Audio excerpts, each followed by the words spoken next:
오늘 하나님께서 저희들에게 주신 말씀은 이사야서 56장 1절로부터 8절까지 말씀입니다. 이사야서 56장 1절로부터 8절까지 말씀입니다. 제가 함께 기독하도록 하겠습니다. 여호와께서 이와 같이 말씀하시기를 너희는 정의를 지키며 의를 행하라. 이는 나의 구원이 가까이 왔고 나의 공의가 나타날 것임이라 하셨도다. 안식일을 지켜 더럽히지 아니하며 그의 손을 금하여 모든 악을 행하지 아니하여 하나니 이와 같이 하는 사람, 이와 같이 굳게 잡는 사람은 복이 있느니라. 여호와께 연합한 이방인은 말하기를 여호와께서 나를 그의 백성 중에서 반드시 갈라내시리라 하지 말며 고자도 말하기를 나는 마른 나무라 하지 말라.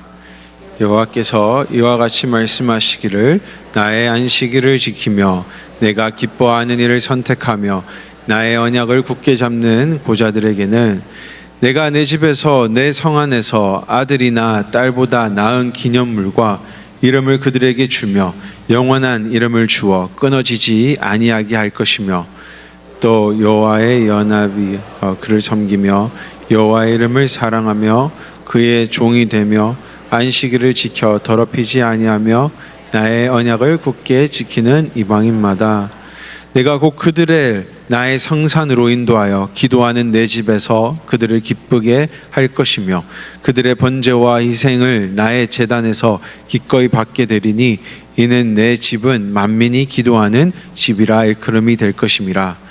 이스라엘의 쫓겨난 자를 모으시는 주 여호와가 말하노니 내가 이미 모은 백성 외에 또 모아 그에게 속하게 하리라 하셨느니라. 아멘.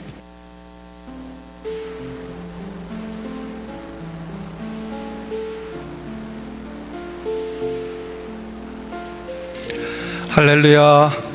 오늘 주일 예배 오신 우리 모든 성도님들을 진심으로 축복합니다. 거룩한 주님의 날, 구별된 이 날을 하나님 앞에 드리기 위하여 오신 우리 성도님들의 이 귀한 마음의 자세와 또 예배의 간절함 하나님이 받으시는 줄로 믿습니다. 오늘도 기대하고 소망하실 때 놀라운 하나님의 생명의 축복이 여러분들 모두에게 넘쳐나시길 축원합니다.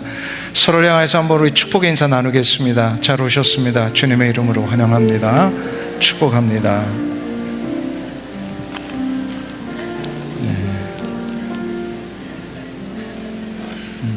오늘 기쁨의 찬양으로 하나님 앞에 올려드린 우리 할렐루야 찬양대 감사합니다. 우리의 마음이 정말로 기쁨 가운데 하나님이 부어주시는 역사가 있었던 것 같습니다. 너무나도 감사합니다.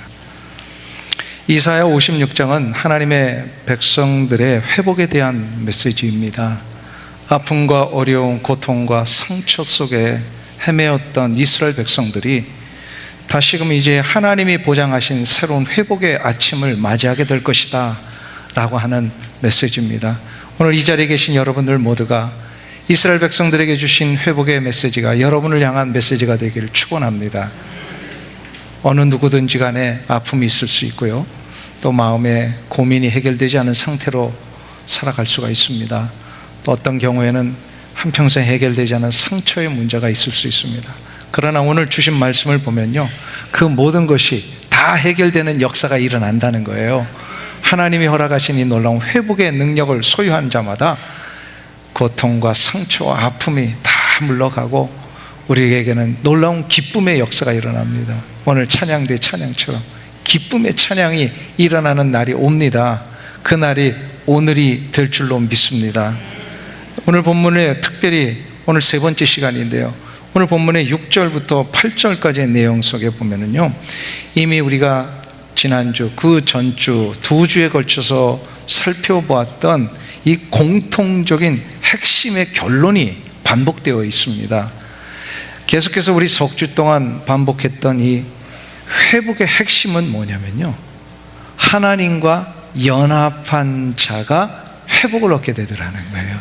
한번 따라하겠습니다. 하나님과 연합한 자에게 회복이 일어난다. 할렐루야. 3절에서도 보시면요, 여호와께 연합한 이방인은 하면서 이렇게 계속해서 회복이 일어난다고 말씀하셨는데, 오늘 6절에서도 보면 또 여호와와 연합하여 하나님 앞에 나온 자, 바로 그 소외된 자들이요 하나님께 들어오는 자리마다 하나님과의 연합이 시작이 된다는 거예요. 하나님의 연합이 시작이 되고, 그래서 회복이 일어난다는 거예요. 그러면 질문을 우리가 좀 하면서 오늘 이 말씀을 이해하면 좋을 것 같아요. 하나님과 연합한다는 건 어떻게 하는 걸까요? 어떻게 하는 게 하나님과 연합하는 겁니까? 연합하다라고 하는 히브리어의 원래 동사의 의미를 보면요, 딱 붙어가지고 함께 같은 방향과 같은 길을 걸어가는 걸 얘기를 합니다. 이게 연합입니다. 그래서 연합을 잘 이해하지 못하고 혹시 오해하면 이 화목이라고 하는 단어와 연합을 구별하지 못하는 상황이 발생이 됩니다. 화목은 뭐죠? 화목은 좋은 거입니다. 그러니까 가정 안에서도 화목이 일어난다라고 하는 것은 같이 이렇게 서로가 마음이 맞고 서로의 평강이 있고 기쁨이 넘쳐나는 이 상태입니다. 그런데 연합은 요거하고 조금 다른 거예요. 연합이라고 하는 것은 같이 모여서 화목을 이루고 또 같은 마음으로 서로가 기쁨을 나누는 것까지도 화목과 동일하지만, 연합은 한 가지를 더 해야 합니다. 같은 방향과 같은 길로 나아가는 것, 이게 바로 연합입니다. 그러니까 이런 거죠. 우리가 이 지역사회에서 많은 교회들이 연합활동을 합니다. 근데 연합활동을 할 때에 뭐냐면 같이 그냥 모여가지고 재밌게 놀고 재밌게 그냥 뭐 액티비티를 하는 것만이 연합이다라고 하면 이 연합이 조금 부족한 거예요. 연합이라고 하는 것은 뭐냐면요, 같은 방향으로 함께 나아가는 것까지 이루어져야 그게 진짜 연합입니다. 그래서 연합을 잘못 이해해서 예수님한테 교정받은 유명한 인물이 있죠. 베드로입니다. 베드로가 예수님과 함께 변화산상에 올라갔는데 너무 황홀한 거예요. 예수님의 변화되신 모습을 보면서. 그래가지고 그가 뭐라고 예수님 앞에 얘기를 하죠? 여기가 좋사오니, 예수님 이제 더 이상 시끄럽고 복잡한 거 신경 쓰지 마시고 우리 여기서 초막새 찍고 영원히 여기서 사십시다. 이거는 뭐예요? 화목이에요. 그러나 예수님이 원하셨던 것은 뭐예요? 이 화목으로 끝나지 말고 연합하여 나아가라. 지금 베드로는 안 나가려고 그랬어요. 산 밑으로 안 내려가려고 그랬어요. 그냥 너무 좋으니까 여기서 그냥 우리끼리 잘 지내십시다. 그러나 예수님이 원하셨던 것은요, 화목으로 끝나지 말고 연합하여 나아가라. 그래서 예수님이 데리고 내려가시잖아요. 내려가셨더니 어떤 일이 일어났어요?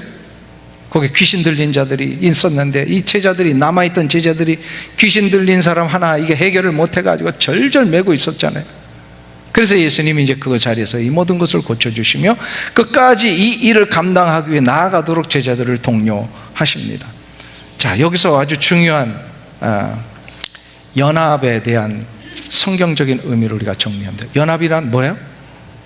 함께 모여 같은 뜻을 나누고 그리고 그 뜻대로 어떻게까지 해 나가는 것? 나아가는 것까지. 그러니까 우리 동산 모임을 할 때도요, 동산 모임이 화목한 거 굉장히 중요합니다. 서로가. 그러나 동산이 어떻게까지 해야 돼요? 화목해서 연합해가지고 뭘 하러 나가는 거예요? 하나님의 거룩한 뜻을 위하여 나아가는 데까지. 그러니까 우리가 먹고 즐기고 또 이렇게 같이 교제하는 것으로 끝나면, 동산 모임은 끝나면 된다 안 된다? 안 된다는 거예요. 동산 모임에 그 세 가지 가장 중요한 원리가 있죠. 첫 번째로 말씀의 나눔이 있고요, 기도의 체험이 있고, 그리고 세 번째로 뭐가 있어요? 우리 동산장님들만 그냥 일어서지 마시고 그 자리에서 한번 대답해 보세요. 동산의 세 가지 가장 중요한 원리, 말씀의 나눔과 기도의 체험과 전도의 실천이잖아요. 빈방석으로 이 자리에 새로운 영혼들이 자꾸, 이게 바로 한 마음과 한 뜻을 가지고 하나님이 우리에게 허락하신 이 교회 공동체를 세우신 목적대로 나아가는 것입니다. 나아가야 돼요. 계속해서 전진해 나아가야 돼요. 자, 그러면 어떻게 해야 우리가 하나님과 연합할 수 있는 것입니까? 어떻게 해야 나아갈 수 있는 것입니까? 그것을 요한복음 15장 5절에서 아주 중요한 말씀으로 우리에게 가르쳐 주셨어요. 다 같이 우리 한 목소리로 봉독합니다. 나는 포도나무요 너희는 가지라.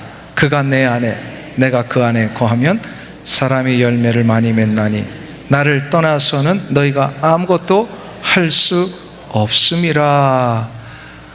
우리가 가지입니다. 가지가 생명의 역사를 일으키려면 어떻게 해야 된다고요? 포도나무에 붙어 있어야 합니다. 붙으면 어떻게 됩니까? 그 포도나무의 저 뿌리에서부터 올라오는 귀한 생명수가 가지까지 연결돼서 가지인 우리가 뭐예요? 잎사귀를 맺고 열매를 맺게 됩니다. 자, 그러면 여기서 또 질문이 하나 뭐 어떻게 하는 게 붙어 있는 거예요? 예수님이 우리의 포도나무이시고 우리는 가지인데 붙어 있어야 된다 그랬잖아요. 그래야 생명의 역사를 일으키고. 그런데 어떻게 하는 것이 그러면 붙어 있는 것입니까? 이거를 요한복음 15장 7절에서 다시금 가르쳐 주세요. 우리 같이 읽습니다. 너희가 내 안에 거하고 내 말이 너희 안에 거하면 무엇이든지 원하는 대로 구하라. 그리하면 이루리라. 할렐루야. 우리가 예수님 안에 거하는 게 예수님에게 붙어 있는 겁니다.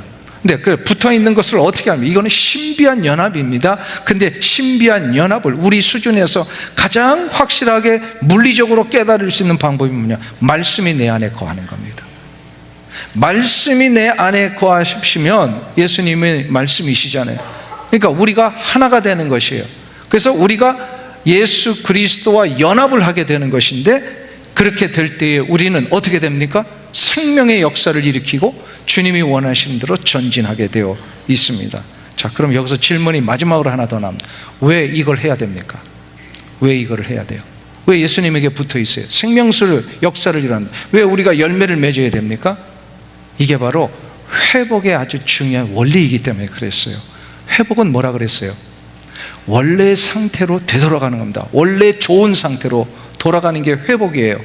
자, 그러면 예를 들어서 이런 거죠. 지금 육체 고통 가운데 있는 사람들이 회복을 얻는다라고 하는 것은 무슨 뜻입니까? 고통이 없었던 원래 좋은 육체 상태로 돌아가는 것이 회복입니다. 관계의 아픔과 고난 때문에 정말 신음하는 사람들이 있다고 하겠습니다. 그분들이 이 관계로부터 회복되는 길은 뭐예요? 그 이전에 그 사람과 나 사이에 좋은 관계로 되돌아가는 것을 얘기를 합니다. 마찬가지입니다. 우리의 삶이, 우리 그리스도인들이요, 어떤 상황 속에 힘이 들고 어렵고 상처가 있고 고난이 있다고 했을 때는 하나님이 원하셨던 그 원래의 상태로 되돌아가야 합니다. 하나님께로 되돌아가는 게 뭐냐면 하나님께로 붙어 있는 거예요. 이게 연합이에요. 그러니까 결론적으로 뭐예요? 우리가 말씀 안에 거할 때 회복이 일어납니다. 회복이 일어나는 거예요. 자, 그러면 오늘 본문으로 다시 돌아왔어요. 이 회복이 일어난 자에게는 어떠한 증거가 있느냐, 어떤 결단들이 일어나느냐, 이거를 우리가 살펴보아야 합니다. 오늘 이 자리에 계신 여러분들에게 묻습니다. 여러분은 회복을 경험해 보셨습니까? 회복을 경험해 보셨어요?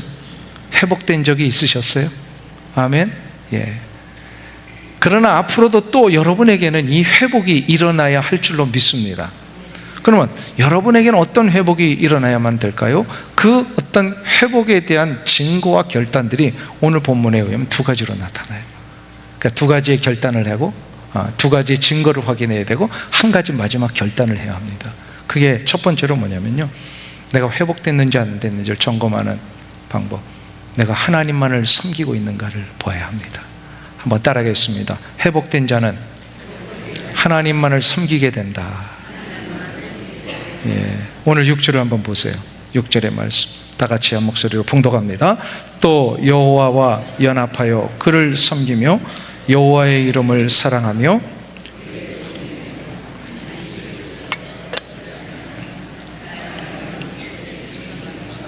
아멘. 여기서 보면 또 여호와와 연합하여 어떻게 된다고요? 그를 섬겨, 하나님을 섬기게 된다. 여기서 섬긴다라고 하는 이 단어의 원래 의미가 뭐냐면요, 이거는 일반적인 노동이나 노예들이 그냥 억지로 하는 수고를 얘기를 하는 게 아니에요.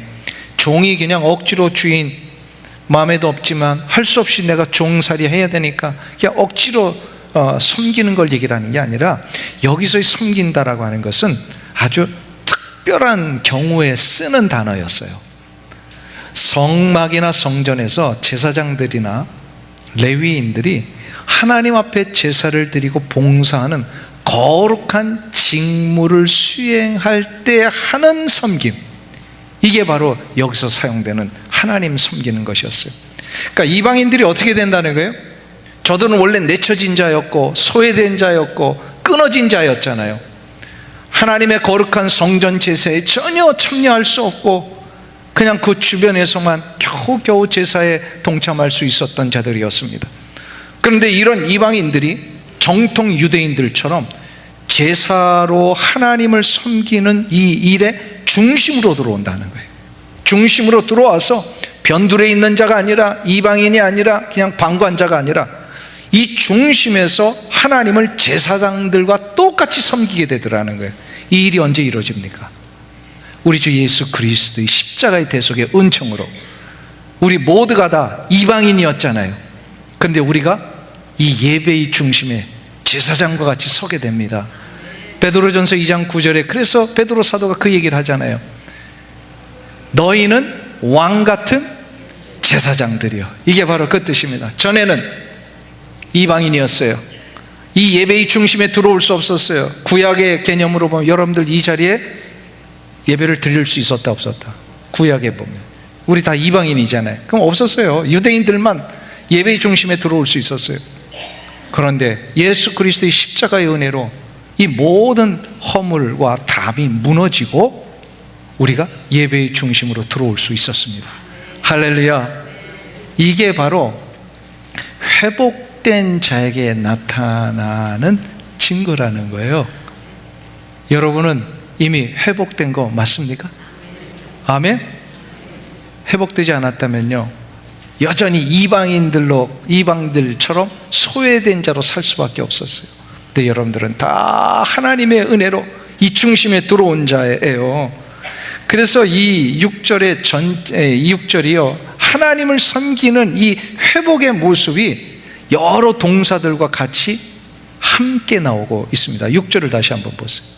6절의 말씀 거기 보시면, 또 여호와와 연합하여 그를 섬기며, 여기서부터 같이 읽습니다. 여호와의 이름을 사랑하여 그의 종이 되며 안식일을 지켜 더럽히지 아니하며 나의 언약을 굳게 지키는 이방인마다. 이게 무슨 말씀입니까? 섬김이 단독으로 쓰여지는 것이 아니라요, 여러 동사들과 긴밀하게 연결되어 있어요. 여호와의 이름을 사랑하게 되고, 회복된 자는요 여호와의 이름을 사랑합니다. 이게 무슨 뜻이에요? 하나님 사랑하는 거예요. 그의 종이 되며, 여기서는 이제 억지로 하는 종이 아니라 기꺼이 내가 자발적으로 주님의 종이 되는 겁니다. 그리고 그 다음에 안식일을 지켜 더럽히지 아니하며, 안식일을 지키는 것이 억지로 하는 게 아니라 기쁨 가운데 하는 거예요. 나의 언약을 굳게 지키며 하나님의 말씀을 붙들고 순종하는 것이요, 억지로 하는 것이 아니라 자발적으로 한다는 거예요.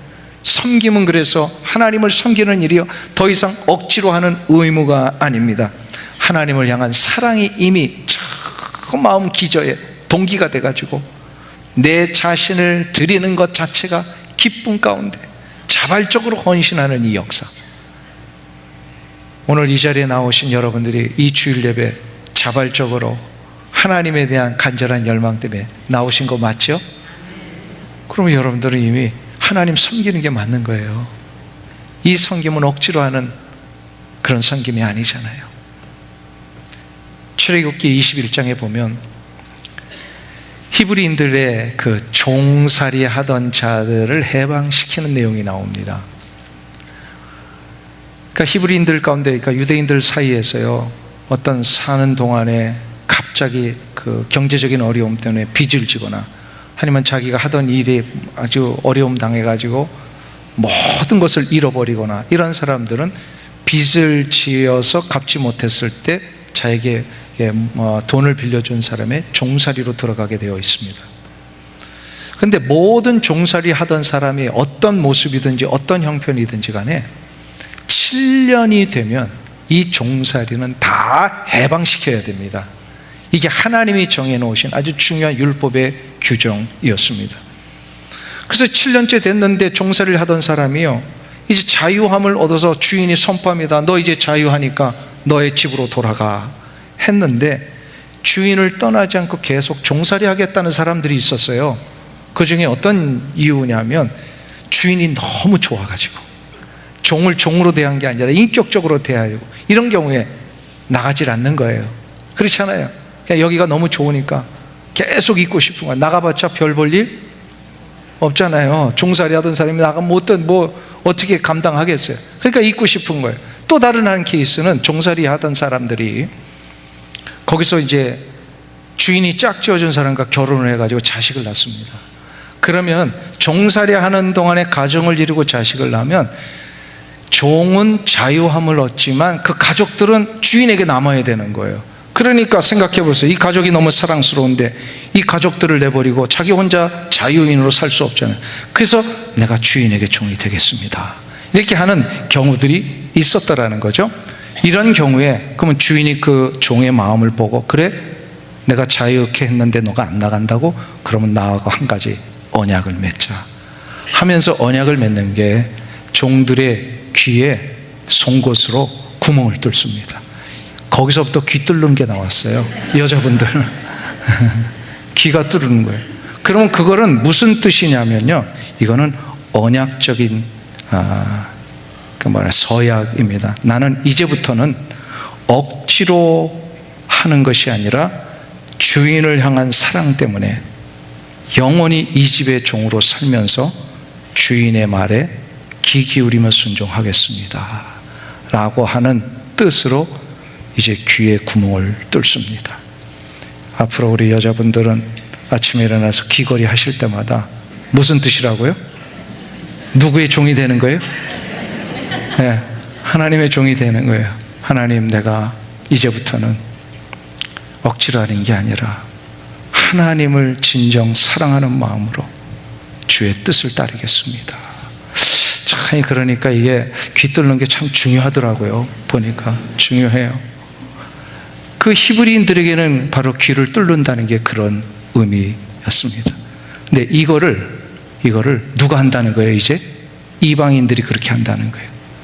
물론 귀를 뚫는 건 아니었지만 이방인들에게 하나님이 하나님을 섬길 수 있는 이 귀한 길을 열어주셨습니다. 그래서 저들이 이 길에 순종함으로 어떤 거예요? 내가 귀 뚫는 종과 같이 하나님을 기꺼이 섬기겠습니다. 여호와를 사랑하며, 오늘 본문 6절에 보세요. 여호와와 연합하여 그를 섬기며 여호와의 이름을 사랑하며, 여호와의 이름을 사랑한다는 것은 이 하나님의 귀한 놀라운 은혜의 역사에 감복하여서 기꺼이 내가 종이 되겠습니다. 이 종이 되어서 섬기는 것은 결코 억지로 하는 게 아니라 하나님에 대한 기쁨 때문에 내가 자발적으로 하는 것입니다. 할렐루야. 이 자발적인 섬김이 일어나는 거예요. 이게 바로 회복된 자의 증거예요. 여러분에게는 섬김이 자발적으로 일어나는 거 맞으십니까? 어떠세요? 오늘 교회에 예배를 드리러 오신 거, 이게 자발적인 하나님 앞에서 예배를 위한 헌신 아닙니까? 우리 할렐루야 찬양대 귀한 찬양 오늘 너무 감사해요. 그 얼굴을 보니까 다 기쁨의 찬양을 하시더라고. 찬양곡 그대로. 억지로 한 거 아니죠? 예, 억지로 한 거 아니잖아요. 우리 교회 구석구석에서 이름도 없이 섬기는 많은 분들이 있어요. 그분들의 섬김이요, 어떤 대가를 바라고 한 게 아니잖아요. 그게 바로 귀 뚫는 종의 마음으로 하는 거예요. 귀 뚫은 종의 마음으로. 이게 바로 진정한 섬김이에요. 이 섬김을 실제로 체험하며 살았던 중세의 유명한 한 형제가 있습니다. 브라더 로렌스라고 하는 이름의 그 형제입니다. 그는 수도원에 수도사가 되기 위하여 들어갔다가 그가 맡은 일이 평생에 주방에서 이렇게 주방 일을 돕는 거였고요. 또 수도사들이 신고 다니는 신발을 헤어진 거 이렇게 깁는 일을 했던 것. 그게 수도사로서 평생 수도원에서 한 일이에요. 그는 번듯한 무슨 신학 수업을 받은 적도 없어요. 그리고 다른 이들처럼 이렇게 설교를 멋지게 해본 적도 없는 자입니다. 그냥 그 로렌스 형제는요, 그곳에서 밥을 짓고 그리고 다른 이들을 위하여서 신발을 꼬매는 이 일을 바로 하나님을 섬기는 일이라 여기며 평생을 합니다. 그래서 후에 그가 남긴 글과 또 편지들을 엮어서 그 일생에 대한 좋은 그 기록들을 남긴 책이 있어요. 바로 하나님의 임재 연습이라고 하는 책으로 지금까지도 전해집니다. 우리 도서관에 가면 그 책이 있어요. 한번 보세요. 거기에 이런 내용이 나와요. 나는 프라이팬에 계란 하나라도 하나님을 사랑하는 마음으로 뒤집습니다. 그 일이 끝나면 나는 바닥에 엎드려 그 일을 할 수 있는 은혜를 주신 하나님께 경배합니다. 뭐라고요? 부엌에서 프라이팬에 에그 프라이 볶다가 어떻게 해요? 뒤집는 일을 뭐 하는 일처럼 여긴다고요? 하나님 사랑하는 마음으로 한다는 거예요. 그리고 그 일이 끝나면 바닥에 엎드려서 하나님, 이 일을 하나님 허락하신 거 감사합니다, 기도하며 경배했다라는 거예요. 여러분들 집에서 밥하실 때 하나님이 밥하는 거 하나님 섬기는 마음으로 합니다. 이렇게 하시는 줄 믿습니다. 왜 대답을 안 하세요? 여러분이 속해 있는 이 가정이 하나님이 허락하신 가정 맞잖아요. 그죠? 그러면 그 가정에서 하는 이 모든 일들은 하나님이 허락하신 일이에요. 그렇다면 가정에서 하는 그 일은 에그 프라이를 할 때도 뒤집을 때마다 뭐 하는 거예요? 하나님의 일을 하는 거예요. 이 로렌스 형제가요, 이러한 마음으로 평생 부엌에서 봉사를 하고 그리고 신발 뜯어진 거 그거 꼬매는 일을 했다는 거예요. 자, 그러면 제가 여러분에게 물어보니까 대답을 잘 안 하셔가지고 부엌에서 밥 짓는 일이 하나님이 주신 일 맞는가 긴가민가 하신 분들이 있잖아요. 예. 그러면 로렌스 형제는 어떻게 이게 하나님이 주신 일로 여기며 살았느냐, 어떻게 이게 가능했느냐? 그가 그 자신의 책에서요, 그 방법을 소개를 해요. 어떻게 시작을 했냐면요, 어떤 일이든 그가 시작할 때마다 그 일을 속으로 짧게 하나님 앞에 기도를 하며 시작을 한답니다. 그의 기도는 이런 것이었어요. 주님, 제가 지금 이 일을 시작합니다. 제 손을 붙잡아 주시고 이 일이 주님이 기뻐하시는 일이 되게 하여 주시옵소서. 그리고 일을 할 때마다 중간중간마다 자꾸 이 생각이 잊어버릴 쯤 되면 또 기도를 한대요. 주님, 지금 저와 함께 하시는 거 맞지요? 그러면서 그 일을 계속 수행하고 그리고 끝낸 후에는 이렇게 합니다. 주님의 도우심으로 이 일을 마치게 해주셔서 감사합니다. 그러니까 우리가 밥을 지을 때 주님, 이제 주님의 일을 합니다. 저와 함께 해주세요. 그리고 밥을 중간에 뭐라고요? 지금 저와 함께 하심을 감사합니다. 밥 짓고 나서 뭐라고요? 밥 짓고 나서는 어떻게 된다고요? 예, 엎드려서 하나님, 이 일을 잘 마치게 해주신 거 감사합니다. 로렌스 형제의 그 주안점은 뭐냐면요, 우리가 어떤 위대한 일을 하느냐에 있지 않고요, 어떠한 마음으로 하느냐에 있습니다. 아주 작고 하찮아 보이는 일이라도요, 하나님을 사랑하는 마음으로 한다면 로렌스 형제의 그 표현이에요. 이것이 가장 위대한 예배이다 라고까지 표현을 했습니다. 이것이 정확하게 회복된 자들에게 나타나는 증거입니다.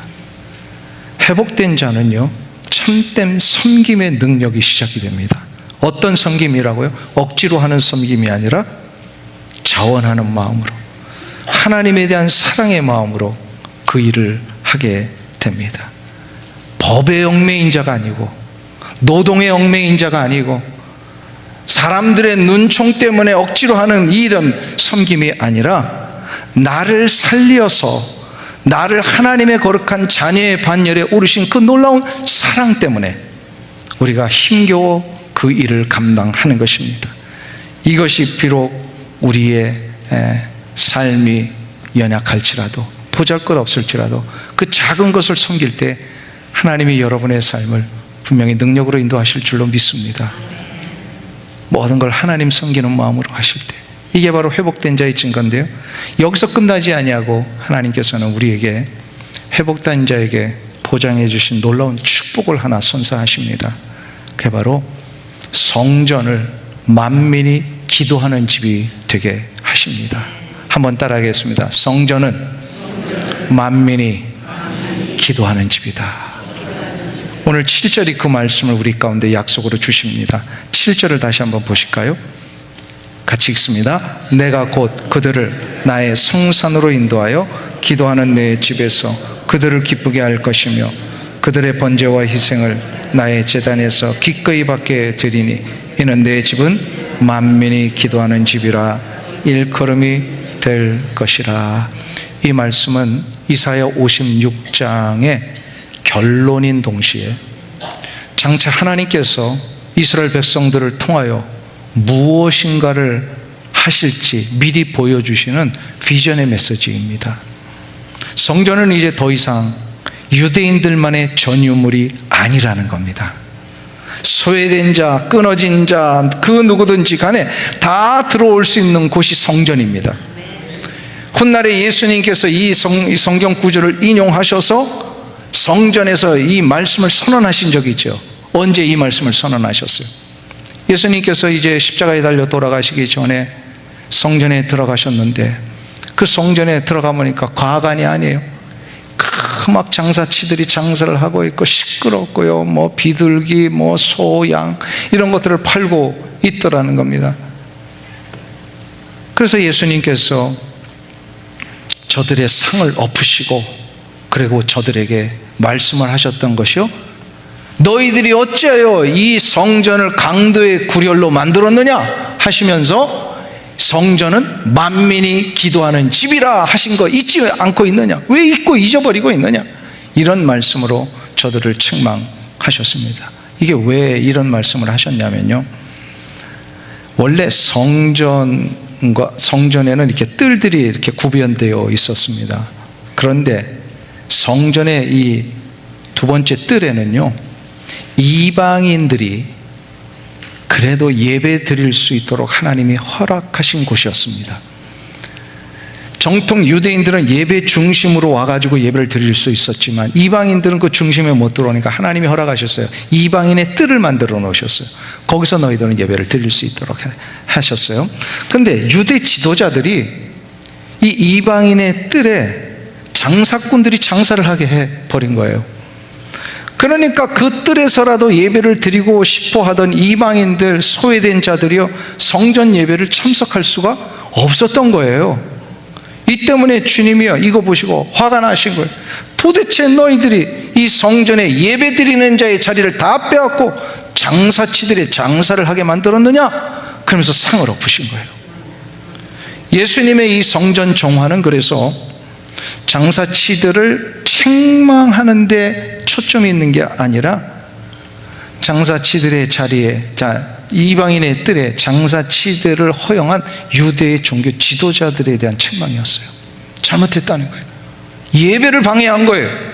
예배를 드릴 혜택을 다 막아버린 거예요.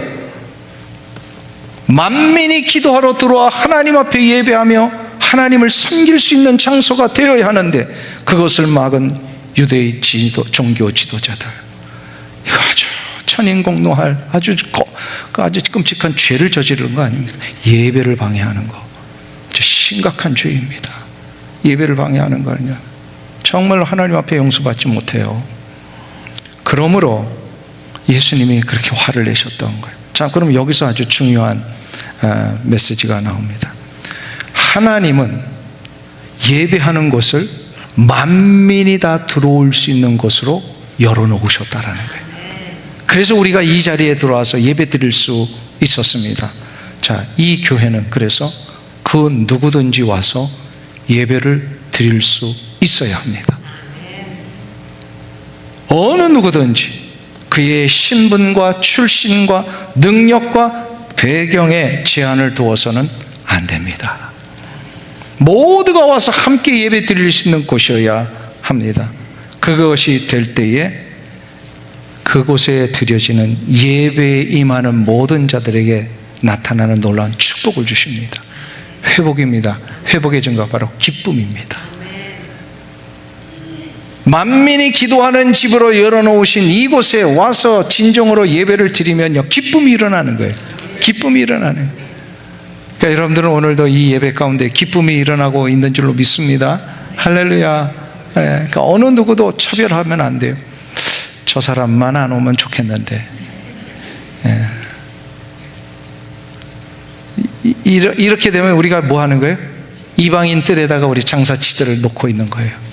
다 오게 해야 합니다. 그리고 힘이 들고 어려운 자들이 있으면 배려하고 저들이 들어올 수 있도록 도와주고. 그래서 이것이 이루어지는 현장에는 그 상처가 무엇이든, 그 아픔이 무엇이든, 눌려있는 상황이 무엇이든지 간에 다 회복이 일어나게 된다는, 회복의 증거가 뭐라고요? 기쁨입니다. 기쁨이에요. 그리고 이 회복을 경험한 자들은 나만의 기쁨으로 끝나지 말고 그 기쁨의 축복을 계속해서 전달해야 합니다. 그것이 바로 오늘 본문 8절의 말씀이에요. 우리 8절을 한번 보세요. 다 같이 봉독하겠습니다. 이스라엘의 쫓겨난 자를 모으시는 주 여호와가 말하노니 내가 이미 모은 백성 외에 또 모아 그에게 속하게 하리라 하셨느니라. 아멘. 이것이 하나님께 연합하여 회복된 자의 사명입니다. 뭘 하신다고요? 하나님이 이 모으고 계셨는데 이 모으시는 하나님의 역사는 한 번으로 끝나는 사건이 아니라 이미 모은 백성 외에 또 모으신다는 거예요. 또 모으신다는 거예요. 하나님은 아직 더 있다고 말씀하십니다. 그러므로 교회는 완성된 울타리가 아니라 하나님이 지금도 이어가시는 그 모으심에 순종하며 동참하는 공동체여야 합니다. 돌아보면 우리 이민교회 자체가 또 모아 더하리라는 하나님의 이 말씀에 살아있는 증거입니다. 이 이민교회가요, 또 모으시는 하나님의 은혜 때문에 우리가 이 자리에 있는 거예요. 한번 생각해 보세요. 우리가 미국 올 때 다 어디를 건너왔어요? 태평양 건너왔잖아요. 건너오면서 사람들의 인생이 다 바뀌더라고요. 건너와가지고 비행기에서 누구 만나느냐 직업이 바뀌어지고, 그래서 또 뿔뿔이 흩어지기도 하고 서로 다른 도시에서 살다가, 그런데 또 때가 되니까 이곳으로 우리가 각자의 살던 곳에서 떠나 이곳에 모여서 한 마음으로 연합하여 예배를 드리고 있습니다. 아멘이죠? 그러니까 이 주일에 이 한 자리에 모여 하나님 앞에 한 마음으로 무릎을 꿇는 것 자체가 우연이 아닙니다. 어쩌다가 지나가다가 간판 보고 들어온 거 우연일까요? 안 들어일까요? 그 간판을 보게 하신 게 하나님의 뜻이에요. 그러니까 어느 것도 우연히 있을 수가 없어요. 이거는 우연이 아니라 하나님이 흩어진 자를 모으시는 하나님의 손길 때문에 이루어진 겁니다. 그렇다면 우리의 사명은 분명합니다. 하나님이 지금도 모으고 계시니 우리는 그 모으시는 역사를 받아서 열방을 향하여 나가야 합니다. 우리가 구원하는 것이 아니에요. 우리의 능력으로 저 영혼을 구원시키는 게 아닙니다. 영혼을 구원시키시는 분은 하나님이십니다. 그리고 그들을 모으시는 분도 하나님이십니다.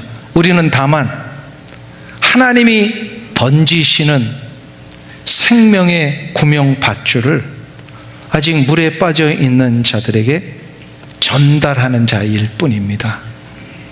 우리가 그렇게 해서 건진 받았어요. 누군가가 전달해주는 구명밧줄을 통해서 우리가 살아났습니다. 믿으십니까? 아멘. 그러므로 우리 역시도 이 구명밧줄을 이제 살아난 자로서의 기쁨을 모르는 자들에게 던져 주어야 합니다. 우리 주변에 보면 나는 끊어진 자야 하며 탄식하는 이웃들이 꽤 있습니다. 그러니까 겉모습만 보고는요, 그게 안 돼요. 그러나 조금만 그와 내면에 깊이 있는 대화를 해보면 자기 스스로 끊어진 자라고 여기는 자들이 꽤 있어요. 그들에게 이 놀라운 회복의 소식을 전할 수 있어야 합니다. 어떤 분은요, 이제는 의욕을 잃고 나는 이제 마른 나무와 같은 자야, 마른 나무가지와 같은 자야 하는 분들이 있어요. 의욕도 잃어버리고 절망 가운데 모든 것 닫아 걸고 혼자만 이렇게 그냥 생활하려고 하는 분들이 있습니다. 이런 탄식하는 주변의 사람들에게 우리가 가서 전해야 합니다. 아니요, 당신은 물가에 심겨진 열매 맺는 나무가 될 수 있습니다. 어떻게 해요? 우리 주 예수 그리스도에게 붙어 있기만 하면. 할렐루야. 이거를 내가 경험했잖아요. 내가 이미 그 놀라운 선물을 받았잖아요. 그러니까 이 선물을 어떻게 하는 거예요? 전해주는 것입니다. 이게 바로 하나님의 생명의 밧줄을 저들에게 던지는 것입니다. 이때에 우리가 받은 회복을 저들도 경험하실 거예요. 사랑하는 성도님 여러분, 회복된 자로 이 한 주간을 사시기를 축원합니다. 회복돼서 나 혼자 좋다고 그러는 게 아니라요, 이 회복을 자꾸 전해줘요. 좋은 거 있으면 어떻게 해야 돼요? 자꾸 나누고 전해야 돼요. 혼자만 먹지 말고 좋은 거 있으면 자꾸 나눠 먹잖아요. 이게 바로 우리의 성도의 모습입니다. 생명의 역사를 경험한 자답게 우리 이웃에게, 이걸 경험하지 못한 우리의 가족들에게 꼭 전하시는 여러분들 되시길 주의 이름으로 축원합니다. 기도하겠습니다. 자비하신 아버지 하나님, 은혜와 사랑을 감사합니다. 아직도 우리 주변에 보면 스스로 자신이 끊어진 자라 탄식하는 이웃들이 있습니다. 나는 마른 나무나 절망하면서 모든 것을 포기하려고 하는 자들이 있습니다. 그러나 저들에게 내가 받은 놀라운 생명의 역사를 전할 수 있는 이 삶을 살게 하여 주시옵소서. 내가 이미 경험한 회복이 저들에게도 이 놀라운 회복의 역사로 일어날 것을 기대하며 우리에게 쥐어주신 생명의 밧줄을 저들에게 건지는 삶 살게 하여 주시옵소서. 예수님의 이름으로 기도하옵나이다. 아멘.